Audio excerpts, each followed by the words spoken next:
और चलिए खबरों को विस्तार से देखते हैं और सबसे पहले बात करेंगे प्रचार की। चुनाव है, उपचुनाव है और प्रचार के रण में शिवराज और उमा की जोड़ी उतर गई है। आज रायसेन के सांची और छतरपुर के दौरे पर मुख्यमंत्री शिवराज सिंह चौहान रहने वाले हैं। साथ में उमा भारती भी रहेंगी। छतरपुर के बड़ा महलेरा को करोड़ों रुपए की सौगात दी जाएगी। उपचुनाव सामने है तो हर वो कोशिश की जा रही है जिससे कि वोटरों को रिझाया जा सके।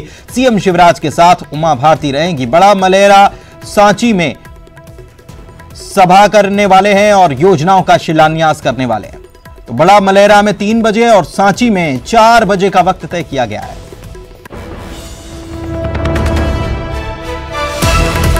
लगातार शिवराज सिंह चौहान अपने दौरे पर, उपचुनाव को लेकर यह दौरा लगातार उनका चल रहा है और आज वे जाएंगे, छतरपुर जाएंगे, सांची जाएंगे, उमा भारती भी साथ में जाएंगी और शिवराज और उमा की जोड़ी जो है वो चुनाव प्रचार में कूद पड़ी है। तो हर एक सीट बेहद महत्वपूर्ण भारतीय जनता पार्टी के लिए और इसलिए कोई कसर बाकी नहीं रखी जा रही। जितेंद्र हमारे सहयोगी हमारे साथ लाइव जुड़े भोपाल से। जितेंद्र, हर एक सीट कितनी महत्वपूर्ण है ये इस बात से समझा जा सकता है कि हर वो कोशिश की जा रही है जिससे कि वोटर को रिझाया जा सके। चाहे योजनाओं का शिलान्यास करना हो, करोड़ों की सौगात देने की बात हो, चाहे उन नेताओं को साथ ले जाने की बात हो जिनका वर्चस्व उस क्षेत्र में माना जाता है। बिल्कुल, अगर बात करें तो आज उमा और शिव की जोड़ी टीकमगढ़, छतरपुर, इस पूरे जो विधानसभा क्षेत्र है यहाँ पर कई धुआंधार प्रचार करेंगे, रैलियां करेंगे और वहां पर करोड़ों की सौगात भी आज वहां के लोगों को मिलने वाली है। तकरीबन 10 करोड़ से ज्यादा की वहां पर सौगात आज सीएम शिवराज लोगों को देंगे। तो कह सकते हैं कि इसके एक दिन पहले ही पूर्व मुख्यमंत्री उमा भारती ने काफी तारीफ की है मुख्यमंत्री शिवराज सिंह चौहान के कार्यकाल की। उन्होंने ये भी कहा कि मुख्यमंत्री शिवराज सिंह चौहान उनसे काफी अच्छा काम कर रहे हैं। तो कह सकते हैं ये जो जोड़ी है आने वाले दिनों में इसका बहुत अच्छा सकारात्मक जो प्रभाव भी नजर आएगा, क्योंकि इस तरह से वहां पर काफी प्रभाव माना जाता है उमा भारती को क्षेत्र में। तो इस पूरे लिहाज से ये जो दौरा है काफी महत्वपूर्ण माना जा रहा है और कह सकते हैं कि एक बड़ी सौगात वहां के लोगों को मिलने वाली है। कई सारे विकास कार्यों का आज मुख्यमंत्री शिवराज सिंह चौहान वहां के लोगों को सौंपेंगे। बिल्कुल, शुक्रिया आपका इस खबर पर जानकारी के लिए। आप हमारे साथ आगे भी बने रहे, आगे भी आपसे जानकारी कुछ खबरों पर लेने वाले हैं हम।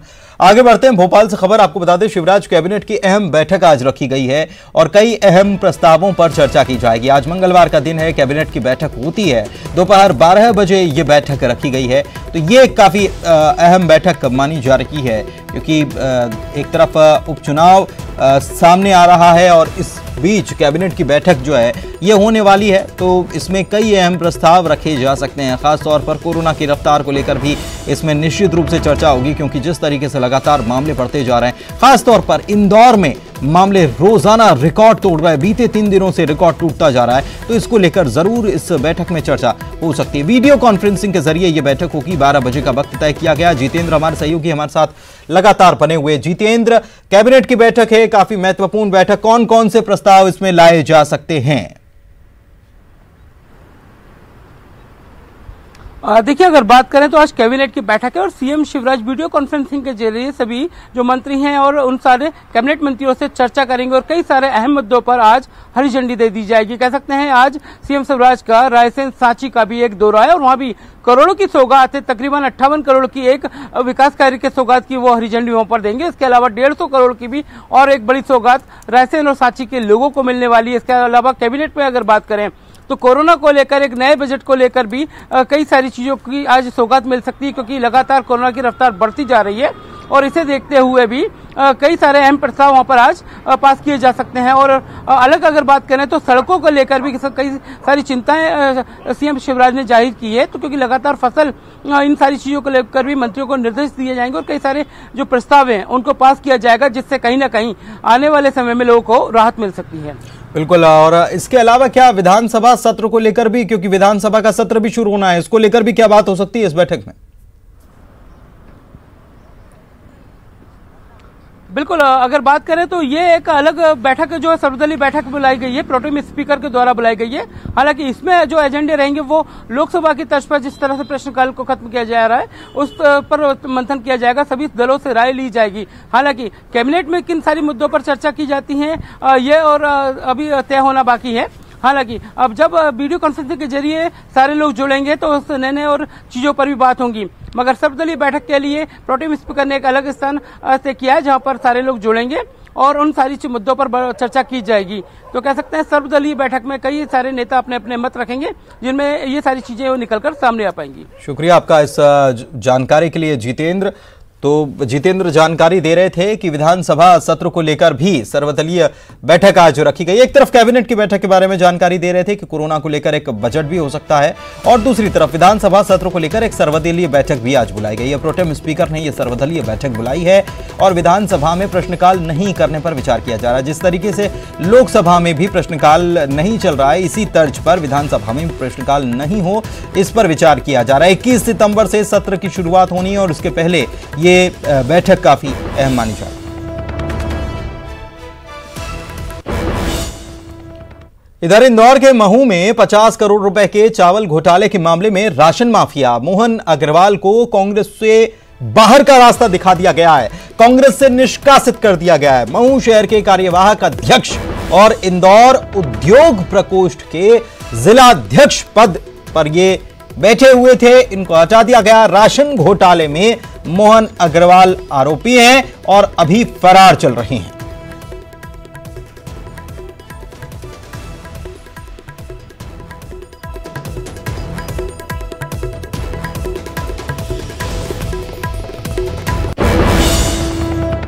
इधर केंद्रीय मंत्री थावरचंद गहलोत ने ट्वीट किया है, मध्य प्रदेश देश का पहला राज्य बन गया है यूडीआईडी कार्ड के आधार पर बस के किराए में जहां छूट दी जाएगी। परिवहन विभाग के इस कदम से दिव्यांगों को भटकना नहीं पड़ेगा, दिव्यांगों को अलग से कार्ड बनाने की भी जरूरत नहीं होगी। मुख्यमंत्री शिवराज सिंह चौहान को केंद्रीय मंत्री ने इसके लिए बधाई भी दी है। तो केंद्रीय मंत्री थावरचंद गहलोत ने इसको लेकर ट्वीट किया है और कहा है और बताया है कि मध्य प्रदेश देश का ऐसा पहला राज्य है जहां यूडीआईडी कार्ड के आधार पर बस के किराए में छूट दी जाएगी, दिव्यांगों को अलग से कार्ड बनाने की जरूरत नहीं होगी। परिवहन विभाग के इस कदम से दिव्यांगों को भटकना भी नहीं पड़ेगा, मुख्यमंत्री को उन्होंने बधाई दी है।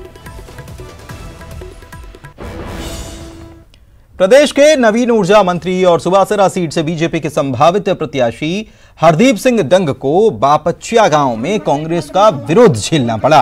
कांग्रेस के विरोध में किसान भी शामिल थे। किसानों का कहना था कि फसल बीमा का लाभ उन्हें अभी तक नहीं मिला, जबकि कमलनाथ सरकार में किसानों के 2 लाख रुपए तक के ऋण की माफी हुई थी। डंग ने मीडिया कर्मियों से बातचीत में कहा कि जिनको लाभ नहीं मिला है उनको लाभ दिलाने की कोशिश वो करेंगे। प्रश्न थे, उनकी बातों का उत्तर दे दिया है और मैं मानता हूं कि सच्चाई की ताकत होती है और किसानों की लड़ाई हमेशा पहले भी मैंने लड़ी है और जो भी इनकी तकलीफें, इनकी लड़ाई, इनको बीमे की राशि सोसाइटी में जो रोकी गई है, कल मैंने दौरे रद्द करके सोसाइटी में जाएंगे, इनकी बीमे की राशि मतलब वो मुआवजे की जो राशि है, बीमे की जो राशि है वो इनको कैसे मिले, कल मैं सोसाइटी में। श्योपुर से खबर आपको बता रहे हैं, बिजली सब स्टेशन का किसानों की तरफ से घेराव किया गया। लगातार बिजली की कटौती से किसान परेशान हैं और इन्होंने प्रदर्शन किया। बिजली सब स्टेशन के लाइनमैन को बंधक बना लिया गया। बीते कई घंटों से किसानों का यह धरना जारी रहा। सूचना के बाद भी पुलिस अफसर मौके पर नहीं पहुंचे। वीरपुर तहसील क्षेत्र के रघुनाथपुर का यह पूरा मामला है।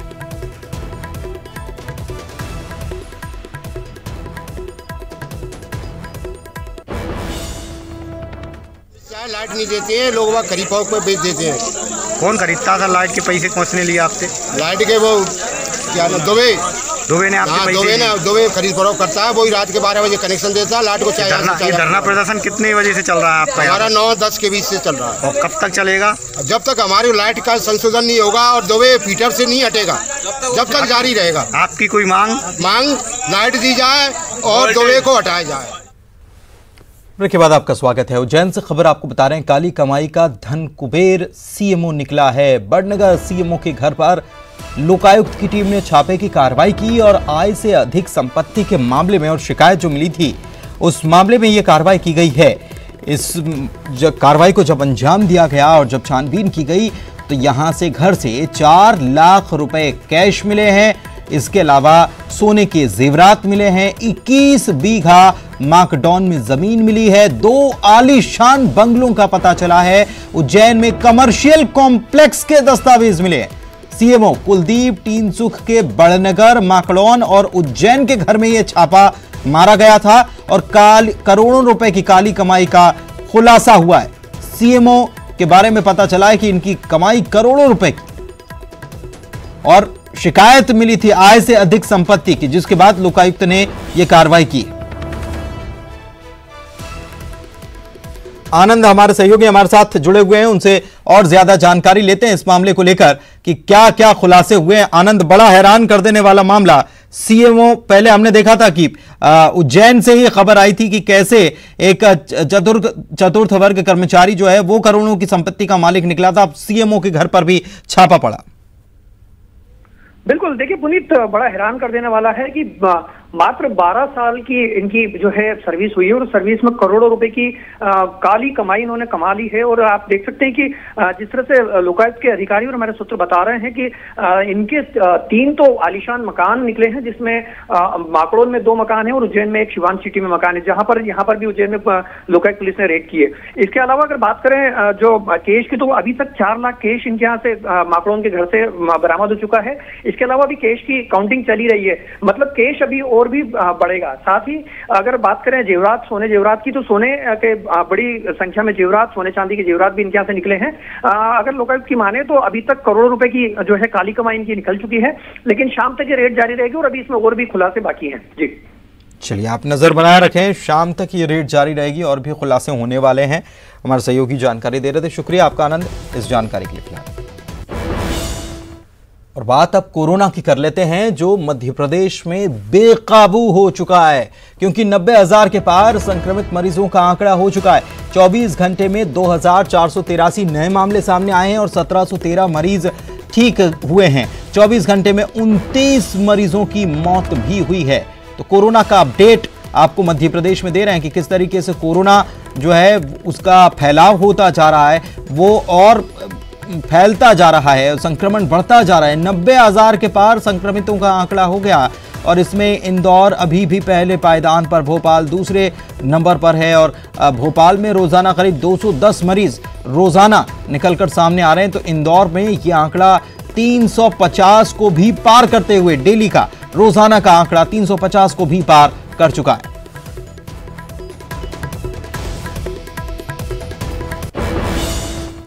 इधर श्योपुर में कांग्रेस के विधायक जो हैं बाबूलाल जंडेल, इनकी रिपोर्ट भी कोरोना रिपोर्ट पॉजिटिव आ गई। जिले भर में 16 नए मामले सामने आए और जिले भर में कोरोना के कुल मरीजों की संख्या हो गई है 688। इलाज के बाद सोमवार को 5 मरीज स्वस्थ भी हुए। अब तक कुल 511 मरीज इनमें से ठीक हो चुके हैं और जिले में कोरोना से अब तक 5 लोगों की जान भी जा चुकी है।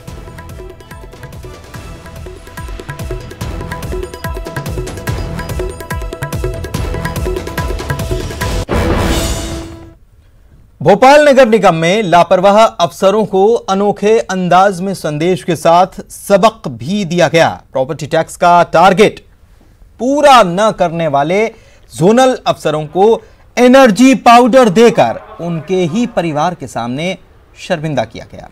संभाग आयुक्त कविंद्र कियावत ने कहा कि जिन अफसरों को यह एनर्जी पाउडर दिया गया है और बेहतर काम वे करें, इसीलिए उन्हें यह दिया गया है।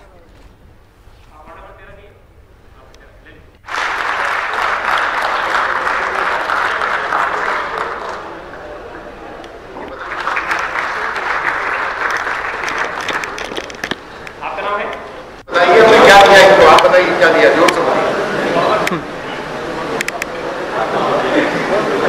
कौन बेटा दिया गया है, क्यों दिया गया है? इस बार ताकत में कुछ कमी रही, तो अगले अभियान के अंदर ये बेहतर काम करें और बेहतर शक्ति का प्रदर्शन करें। और शक्ति कहां से प्राप्त होगी? इस कौन बेटा से प्राप्त होगी। सतना में कथित कांग्रेस कार्यकर्ता पर लगे रेप के आरोप का मामला धीरे धीरे गर्माता ही जा रहा है। जिला प्रशासन ने जहां सिकंदर पर शिकंजा कसना शुरू कर दिया, वहीं बीजेपी ने आरोपी पर कड़ी कार्रवाई की मांग करते हुए धरना प्रदर्शन किया। पुलिस ने सिकंदर को कोर्ट में पेश कर 4 दिनों की रिमांड पर लिया। वहीं राजस्व और निगम अमला अब उसके अवैध निर्माण की जांच में जुटा है। पुलिस अब ये भी जांच करने में जुटी है कि हाल ही में सिकंदर ने थाईलैंड और मलेशिया की जो यात्रा की थी, वहां वो किससे मिलने गया था, आने जाने का पैसा उसके पास कहां से आया था। तो हर तरीके से अब शिकंजा कसने की तैयारी है। 2 देशों की यात्रा कर चुका है, विदेश यात्रा कर चुका है, तो उसको लेकर भी उसको लेकर भी जांच करने की तैयारी है। इसके अलावा बीजेपी इस पूरे मामले में प्रदर्शन कर ही रही है। उज्जैन में भी प्रदर्शन किया गया था और भारतीय जनता युवा मोर्चा के कार्यकर्ताओं ने पुतला जलाया था।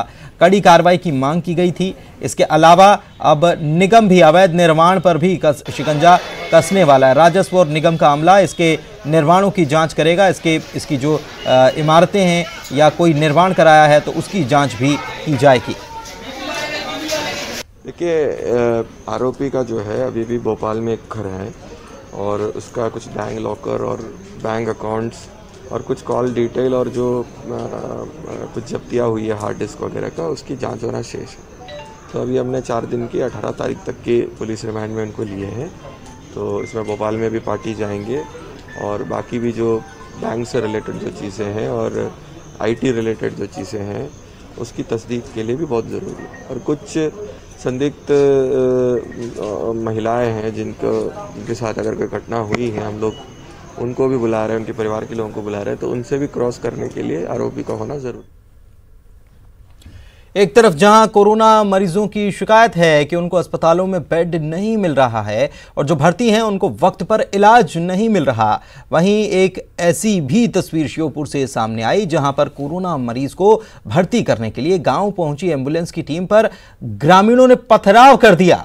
एम्बुलेंस में कर्मचारियों को लेकर किसी तरह से ड्राइवर वहां से पथराव के बीच भाग निकला, नहीं तो कोई बड़ी घटना भी हो जाती। दरअसल ककरधा गांव की एक महिला की रिपोर्ट कोरोना पॉजिटिव आई। इसके बाद स्वास्थ्य विभाग की टीम उसे लेने के लिए गांव पहुंची थी, लेकिन ग्रामीणों ने मरीज को भिजवाने के बजाय एम्बुलेंस को ही मौके से भागने पर मजबूर कर दिया। अब स्वास्थ्य विभाग ने स्थानीय बीजेपी विधायक से गुहार लगाई है कि वो मरीज को अस्पताल भिजवाने में उनकी मदद करें।